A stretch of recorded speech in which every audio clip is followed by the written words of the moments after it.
ഗിരീഷേ, നീ ഇപ്പം എൻ്റെ മരുമകനാ. അത് ഞാൻ അംഗീകരിച്ചേ പറ്റൂ. അംഗീകരിക്കുന്നു. ഇവളുടെ അമ്മ ഒരു രാത്രിയും ഉറങ്ങാറില്ല. പാതിരാത്രി ഞാൻ ചെല്ലുന്നത് വരെ പാവം ഉറങ്ങാതെ വാതിൽക്കലുണ്ടാവും. അമ്മയുടെ ഗതി മോൾക്കും വരാതിരിക്കാനാണ് ഞാൻ ഈ കല്യാണത്തിന് എതിർത്തതും വഴക്കുണ്ടാക്കിയതും ഒക്കെ. ആ പേടി ഇപ്പോഴും എൻ്റെ മനസ്സിലുണ്ട്. നീ എനിക്കൊരു വാക്ക് തരണം. നീ കുടിക്കില്ല എന്ന്. കുറുപ്പേട്ട, ഞാൻ തീരുമാനിച്ച, ഞാൻ നിർത്തി. മാഷേ, മാഷേ, കുറുപ്പേട്ട, മാഷ് വിളിച്ചിട്ട് എഴുന്നേക്കണില്ല.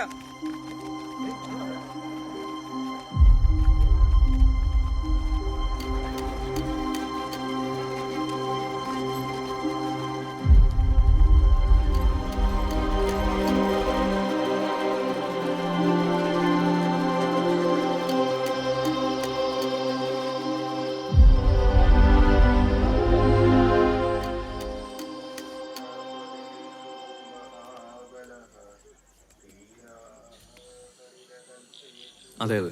ആ, അനിയേട്ടൻ രാവിലെ 7 മണിക്ക് ബോംബെ എത്തുള്ളൂ.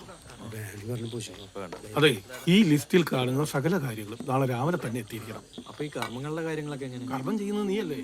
മത്സ്യം, മാംസം, മദ്യം തുടങ്ങിയ സകല പരിപാടികളും 16 ദിവസത്തേക്ക് ഉപയോഗിക്കാൻ പാടില്ല. അയ്യോ, വ്രതം അനുഷ്ഠിക്കണം. അങ്ങനെയാണോ അനിയേട്ടൻ ചെയ്യും? ആയിക്കോട്ടെ. ഒരടിച്ചോ, മനസ്സൊക്കെ ഒന്ന് തണു കിട്ടിയെന്നു. വേണ്ടേ, ഞാൻ തന്നെ തണുപ്പിച്ചോളാം.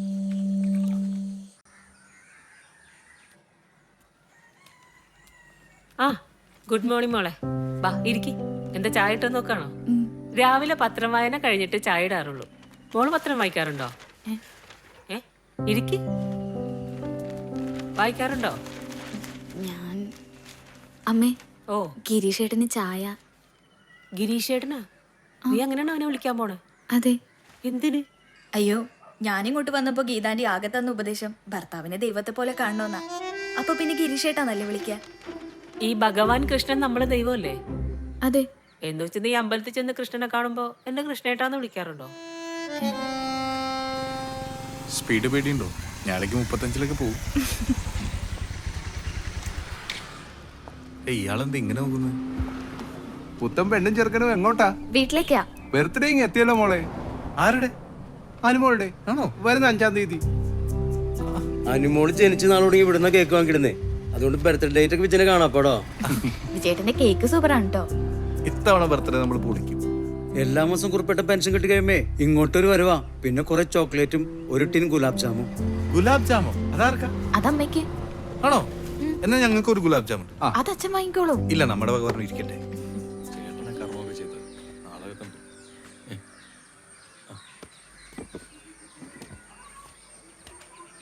വാ കുറുപ്പേട്ട, കയറിയിരിക്കും.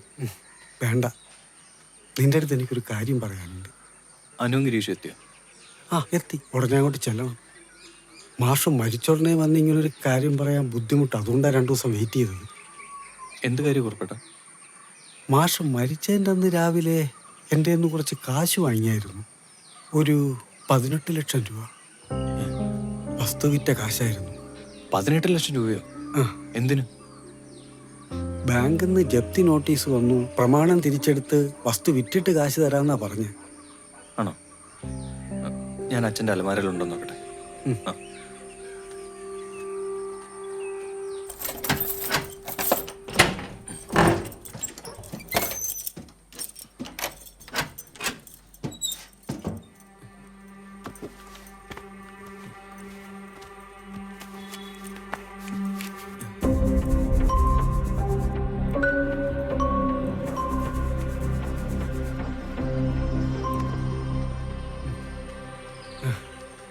ഉണ്ടല്ലോ അല്ലേ? അലമാരയിലൊന്നും കണ്ടില്ല. ആകെ എന്തോ ഒരു 3000 രൂപ ഉള്ളൂ. അമ്മയ്ക്കൊന്നും അറിയില്ല, ഞാൻ ചോദിച്ചു. എന്തായാലും ഞാനൊന്ന് അന്വേഷിക്കട്ടെ. വിവരം കിട്ടിയാൽ ഞാൻ വിളിക്കാം.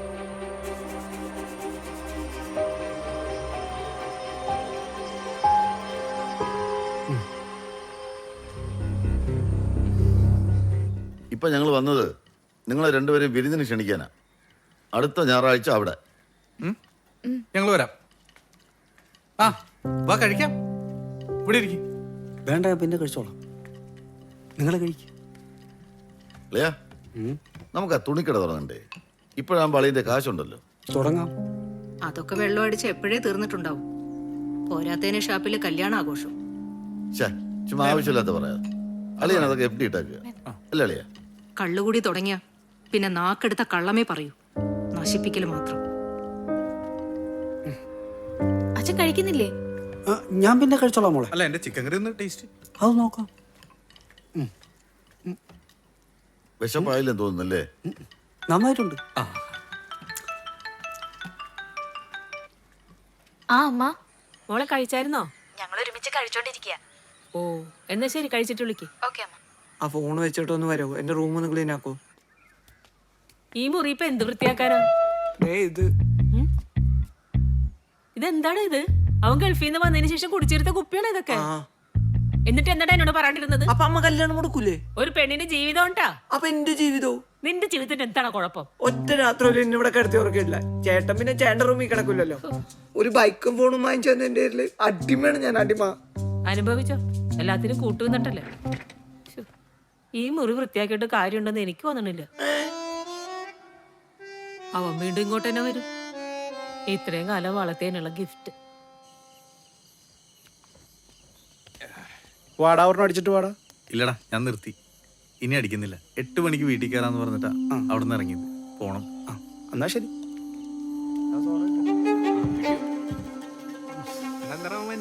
കല്യാണം ഞാൻ അപ്പഴേ പറഞ്ഞില്ലേ. അപ്പൊ തന്നെ കിട്ടും.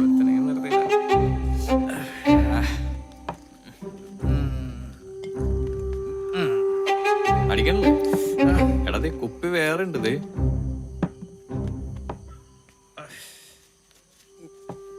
ചെറുതോറിന് അടിച്ചിട്ട് പോലെ. എടാ ചെറുതോ വലുതോ നീ അടിക്ക. ഞാൻ ഒഴിക്കാം. അല്ല നീ ഒഴിക്കല്ലേ, നീ ഒഴിക്കല്ലേ. നീ ഒഴിച്ചാ കൂടിപ്പോ. ഞാൻ ഒഴിച്ചോളാം.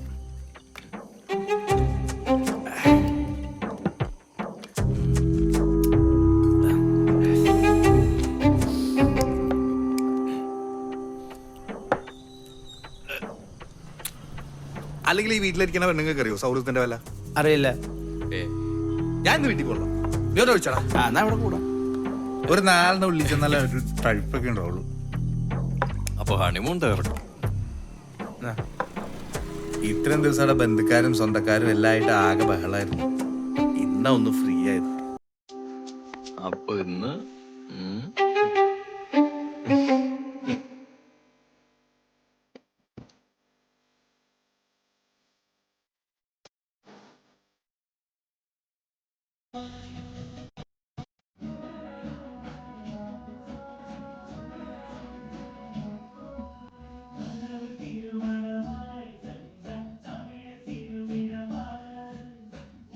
അച്ഛൻ്റെ തമിഴ് പാട്ടൊക്കെ ഭയങ്കര ഇഷ്ടമാണല്ലേ?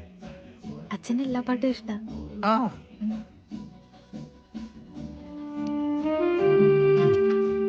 എന്തിനാ പെർഫ്യൂം അടിച്ചേ? മണം പോവാൻ. എന്താ? നല്ല മണവും നല്ല പാട്ടൊക്കെ അല്ലേ? അതൊക്കെ കിട്ടുക.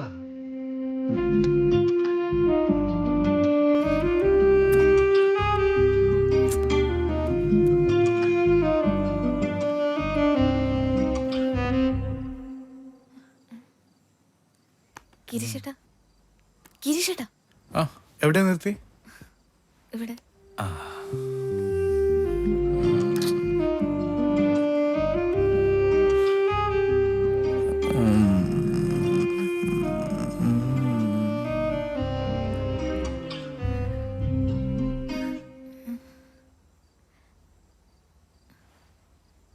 ഗിരീഷേട്ടാ, ഗിരീഷേട്ടാ, ഗിരീഷേട്ടാ.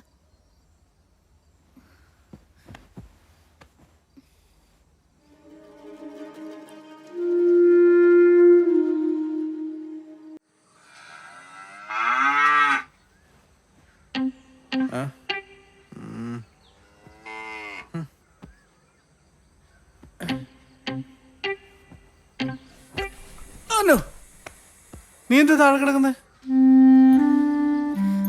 കട്ടിലി വട്ടം കിടന്നാ പിന്നെ വേറെ ആർക്കെങ്കിലും കിടക്കാൻ പറ്റണ്ടേ? ഞാനിപ്പോ താഴെ വന്ന് കിടക്കട്ടെ? ഇന്നലെ ഒരു ചതിപ്പെട്ടു.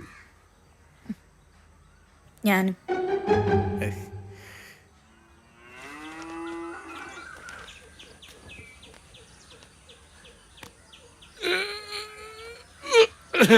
Good morning. നീ ഇന്നലെ രാത്രി മദ്യപിച്ചു ഇല്ലേ? 2 സ്മോൾ അടിച്ചു. ഇനി മദ്യപിക്കില്ല എന്ന് എനിക്ക് നീയല്ലേ വാക്കുന്നത്? ഇനി മദ്യപിക്കില്ല എന്ന് കുറിപ്പിട്ട് അനുവിന് വാക്ക് കൊടുത്തിട്ടുണ്ടായിരുന്നില്ലേ? അതെന്തായി? അതെന്റെ കാര്യം. നീ നിന്റെ ഈ ദുശീലം നിർത്തിക്കോണം. എനിക്കിത് ദുശീലമല്ല, ശീലമാണ്. അല്ല എങ്ങനെ കുറിപ്പേട്ട മദ്യപിക്കുന്നത് എന്തിനാ? ചെറിയൊരു ആനന്ദത്തിന്. ആ, അങ്ങനെയാണെങ്കിൽ എനിക്ക് അതുക്കും വിലയാണ്. പരമാനന്ദം.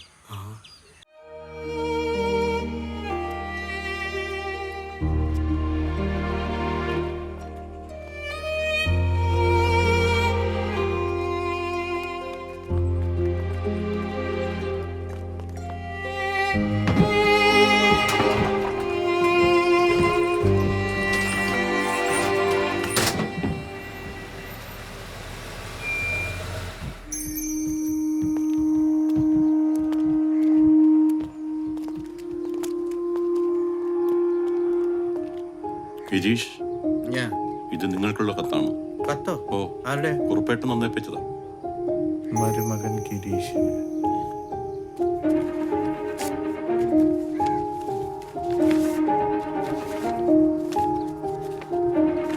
വരുമോനെ, ഞാൻ തന്നെടാ കുറുപ്പേട്ടൻ.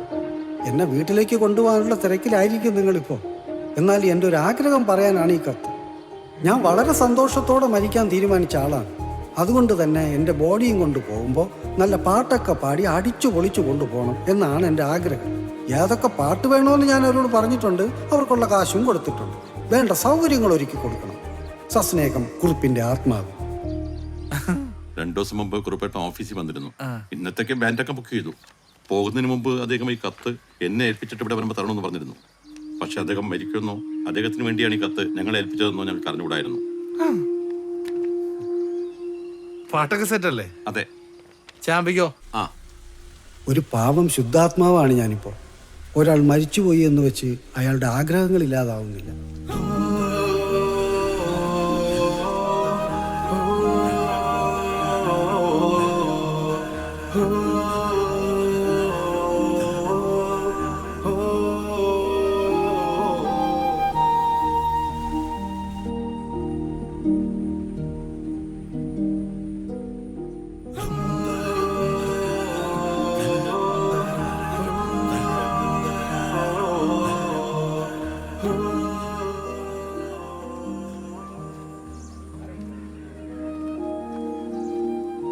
ആ, കൊള്ളാം. കളറായിട്ടുണ്ട്.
എടാ ഗിരീഷേ, ആ, നിനക്കൊരു കത്തുണ്ടാ? കത്താ?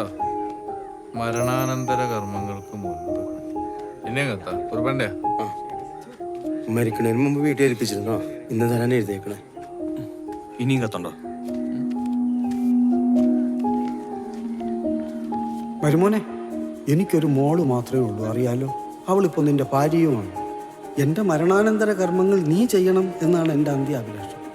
എന്നാലേ എൻ്റെ ആത്മാവിന് ശാന്തി കിട്ടും. ചെയ്യില്ലേ? സസ്നേഹം, കുറിപ്പിൻ്റെ ആത്മാവ്. NB, അതിന് നിനക്ക് ബുദ്ധിമുട്ടാണെങ്കിൽ ബോഡി മെഡിക്കൽ കോളേജിന് വിട്ടു കൊടുക്കണം.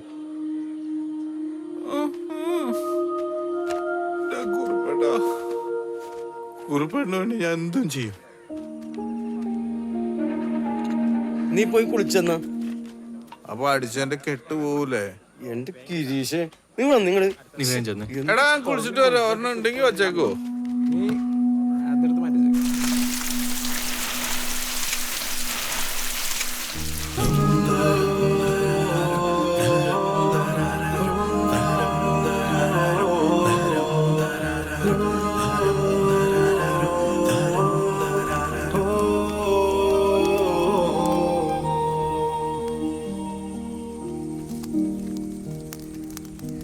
അപ്പോ 7-ന്റെ അന്ന് സഞ്ചയനം, കർമ്മങ്ങളൊക്കെ അന്ന് തുടങ്ങിയാൽ മതി. 16-ന്റെ അന്ന് പിണ്ട സമർപ്പണം. ഈ 16 ദിവസം നീ ഇവിടെ തന്നെ കാണണം. മാത്രമല്ല, ഈ 16 ദിവസത്തേക്ക് മദ്യം, മാംസം, മത്സ്യം ഇവ ഉപയോഗിക്കാൻ പാടില്ല. അങ്ങനെയുണ്ടോ? അങ്ങനെ ഉണ്ട്, നിർബന്ധമാണ്. വളരെ നിർബന്ധമാണ്. അല്ലെങ്കിൽ ചെയ്ത കർമ്മങ്ങൾക്ക് ഫലം ഉണ്ടാവില്ല, വ്രതം മുറിയും. വ്രതം മുറിയില്ല.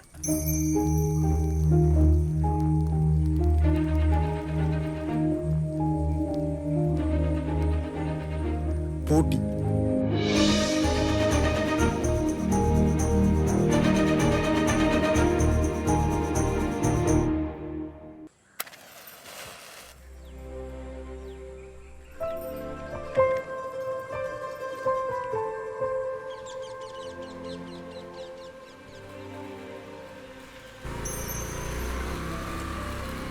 ചില കാര്യങ്ങളുടെ തുടക്കമാണ് ജോയിയുടെ ഈ വരവ്. ഈ കത്തുകൾ എന്നെ കുറച്ച് ദിവസത്തേക്ക് കൂടി എല്ലാവരിലും ജീവിപ്പിക്കും. കത്തുകളിൽ ഒരെണ്ണം പോലും പുറത്തു പോകാതെ യഥാസമയങ്ങളിൽ ആർക്കൊക്കെ എവിടെയൊക്കെ എത്തിക്കണമെന്ന് ജോയിക്കുള്ള കത്തിൽ ഞാൻ എഴുതിയിരുന്നു. എന്താ ജോയി രാവിലെ? ഒരു കത്തുണ്ടെന്നേ. അനുമോൾക്കായിരിക്കും. അല്ല സാറിനാ. എനിക്കോ? അടക്കം കഴിഞ്ഞ് അടുത്ത ദിവസം രാവിലെ സുധനളിയന് കൊടുക്കാൻ. എനിക്കെന്നാ? മരിക്കുന്നതിന്റെ അന്ന് കുറിപ്പേട്ട വീട്ടിലേപ്പിച്ചിട്ട് പോയ കത്തുകളാന്നേ. ഞാൻ ഉണ്ടായില്ല. അളിയ, അളിയൻ്റെ മനസ്സിലിപ്പോൾ 3 ലക്ഷം ലാഭത്തിൻ്റെ സന്തോഷമാണ് അല്ലേ? പക്ഷെ കടം അത് വീട്ടിയാലേ തീരും. എൻ്റെ കാശിന് പകരമായിട്ട് അളിയൻ്റെ സെക്യൂരിറ്റിക്കാരെ 16 ദിവസത്തേക്ക് വീട്ടിൽ പോസ്റ്റ് ചെയ്യണം. ഗിരീഷ് കള്ളു കുടിക്കാൻ പുറത്ത് ചാടാൻ സാധ്യതയുണ്ട്. 16 ദിവസത്തേക്ക് അളിയന് ചിലവാകുന്ന കാശ് കഴിഞ്ഞ് ബാക്കി അനുവിനെ ഏൽപ്പിക്കണം. അല്ലെങ്കിൽ ആത്മാവിൻ്റെ ശാപം ഉറപ്പാണ്. എൻ്റെ ടീമിനെ ഞാൻ ഇറക്കും. പക്ഷേ കാശി അമ്മുക്കോളിയാ. അങ്ങനെ ആത്മാവിന് വലിയ സന്തോഷത്തിൻ്റെ ആവശ്യമൊന്നുമില്ല. നിന്റെ അച്ഛൻ്റെ ഓരോരോ കാര്യങ്ങളെ മരിക്കുന്നതിൻ്റെ അന്ന് രാവിലെ 1 ലക്ഷം രൂപ എൻ്റെ അക്കൗണ്ടിൽ ഇട്ടുന്നു. ഞാൻ അറിഞ്ഞില്ല. പക്ഷെ കാശ് എന്തിനാന്ന് ഈ കത്തിൽ പറഞ്ഞിട്ടുണ്ട്. 16 അടിയന്തരം വരെ എൻ്റെ സെക്യൂരിറ്റി ടീം ഇവിടെ തന്നെ ഉണ്ടാവും. ടീമോ? എന്തിന്? ഗിരീഷ് പുറത്തു പോകാതിരിക്കാൻ അളിയൻ്റെ വക ലോക്ക്. അതൊക്കെ ഇത്തിരി ഓവറല്ലേ? നിന്റെ അച്ഛൻ മരിച്ച പിന്നെ ഭയങ്കര ഓവറാ. ഡെയിലി കത്ത്, ഇപ്പതായി കാശ്. എനിക്കിത് ചെയ്തേ പറ്റൂ. ആത്മാവിന്റെ ആഗ്രഹമാണ്. അല്ല, ഇപ്പം കാശ് നമുക്കിപ്പോ തിരിച്ചു കൊടുക്കാൻ പറ്റില്ലല്ലോ. അതുകൊണ്ട് എന്റെ ടീം ഇന്ന് തന്നെ ഇറങ്ങും. സെക്യൂരിറ്റിയോ? ഗിരീഷേട്ടൻ ചോദിച്ചാൽ എന്തു പറയുമെന്ന് ആലോചിച്ചിട്ടാ. നീ അതൊന്നും ആലോചിക്കണ്ട. എല്ലാം അവൻ കാരണമല്ലേ. അവന്റെ സ്വഭാവം അച്ഛനെ നന്നായിട്ട് അറിയുന്നത് കൊണ്ടാ ഇതൊക്കെ ചെയ്യിപ്പിക്കുന്നത്. എണീറ്റില്ലേ? ഇന്നലെ രാത്രി ഉറങ്ങിയിട്ടില്ല, വെളുപ്പിനെ ഉറങ്ങിയത്. ഉറങ്ങട്ടെ. നിങ്ങൾ ശരിക്കും പോലീസാണോ കള്ളനാണോ? നിനക്ക് എന്നെ കണ്ടിട്ട് എന്താ തോന്നുന്നത്? കാര്യം എന്താന്ന് വെച്ചാ പറ. എനിക്ക് കള്ളനായിട്ടാ തോന്നുന്നേ. കുറുപ്പേട്ടന്റെ കയ്യിൽ നിന്ന് മേടിച്ച ആ കാശേ ആരും അറിഞ്ഞില്ലാന്ന് കരുതി തിരിച്ചു കൊടുക്കാതിരിക്കാനൊന്നും പറ്റില്ല. കൊടുക്കണം. നീ ആരാ? ഹരിചന്ദ്രന്റെ പെങ്ങളോ? അതിന് അജയന്റെ പെങ്ങളായാലും മതി. ആ നാറിയുടെ പേര് മാത്രം എന്നോട് പറയരുത്. കുടുംബസ്നേഹമില്ലാത്ത നിന്നെ പോലെ എടുത്തിയ കെട്ടിയതാ ഞാൻ ചെയ്ത തെറ്റ്. മേടിച്ചാ തിരിച്ചു കൊടുക്കാത്ത ആളെ കെട്ടിയതാ എന്റെ തെറ്റ്. ആവേശം മൂത്ത് വിളങ്ങാനും ചെന്ന് ഇനി അനുവിനോട് പറയൂ.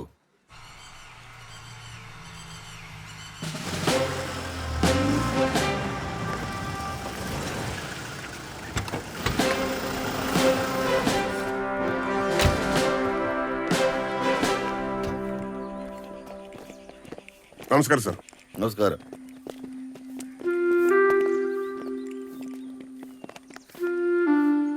മിഷൻ 16. ഇനിയുള്ള 16 ദിവസങ്ങൾ ഈ വീടും പരിസരവും നിങ്ങളുടെ സെക്യൂരിറ്റിയിലായിരിക്കും. എന്താണ് പ്രശ്നം സാർ? ആക്രമണ സാധ്യത വല്ലതും? ആക്രമണ സാധ്യത ഉണ്ട്. പുറത്തു നിന്നല്ല, അകത്തൊരുത്തനുണ്ട്. അവൻ ഏത് സമയത്തും ആക്രമിച്ചേക്കാം. 1 ആൽക്കഹോളിക് പേഷ്യന്റ്. ആരാണ് അയാൾ? ചെക്കൻ എന്റെ ഒരു മരുമോനാണ്. ഉള്ള കാര്യം പറയാം. നല്ല പൂര അടിയായിരുന്നു. ഇനി അടിച്ച കാഞ്ഞു. തീയിൽ വെക്കാൻ പരുവത്തിലായിരിക്കുക. അവനെങ്ങാനും പുറത്തു ചാടാൻ ശ്രമിച്ചാൽ അവനെ തൂക്കിയെടുത്ത് അകത്തിടണം. അതാണ് നിങ്ങളുടെ ഡ്യൂട്ടി. Okay sir. ഇതെന്താണ് പട്ടാളക്കാരൊക്കെ? മിലിറ്ററി സാധനം എന്തെങ്കിലും കിട്ടോ? അത് സെക്യൂരിറ്റി ആടോ. സെക്യൂരിറ്റിയാ? ഇതെന്റെ സഹോദരിയുടെ വീടായതുകൊണ്ട് സദാചാരത്തെക്കുറിച്ച് 2 വാക്ക്. അടുത്ത് മാന്യമായി താമസിക്കുന്ന കുടുംബങ്ങളുണ്ട്. അവിടെയുള്ള സ്ത്രീകളുടെ വിശേഷം അന്വേഷിച്ച് പോകരുത്. പിന്നെ ഇവിടെ വരുന്ന സ്ത്രീകളുടെ ഫോൺ നമ്പർ ചോദിക്കാനും പാടില്ല. ഇല്ല സാർ, അതൊക്കെ നിർത്തി. വിശ്വസിച്ചു? Then start your duty with dedication and discipline.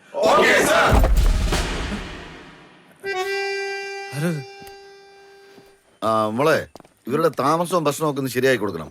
മാമൻ ഓഫീസ് വരെ ഒന്ന് പോകണം. ഇച്ചിരി ജോലിയുണ്ട്. അല്ല മാമ, ഇവർക്ക് ഈ യൂണിഫോമിന്റെ ഒക്കെ ആവശ്യമുണ്ടോ? വേണ്ടേ? അങ്ങനെയാണെങ്കിൽ കൊള്ളാം. വാഷിംഗ് മാറ്റ ലാഭം. ആ എന്താ ഇവരൊക്കെ എന്താ ഇവിടെ? ഏയ്, ഇത് നിന്നെ ഉദ്ദേശമൊന്നുമല്ല. ചുമ്മാ ഒരു അലങ്കാരത്തിന്. രാവിലെ ജോയ് വന്നിരുന്നു, വീണ്ടും ഒരു കത്തുമായിട്ട്. പിന്നെ കത്തോ? ആ, മരിച്ച വീടാണ്. 2 ആഴ്ച നാട്ടുകാരും ബന്ധുക്കളൊക്കെ വരും പോലും. അതുകൊണ്ട് ഒരു 5 വരെ സെക്യൂരിറ്റി കിട്ടാക്കാൻ പറഞ്ഞ ആത്മാവിൽ ചെയ്യാതിരിക്കാൻ പറ്റുമോ?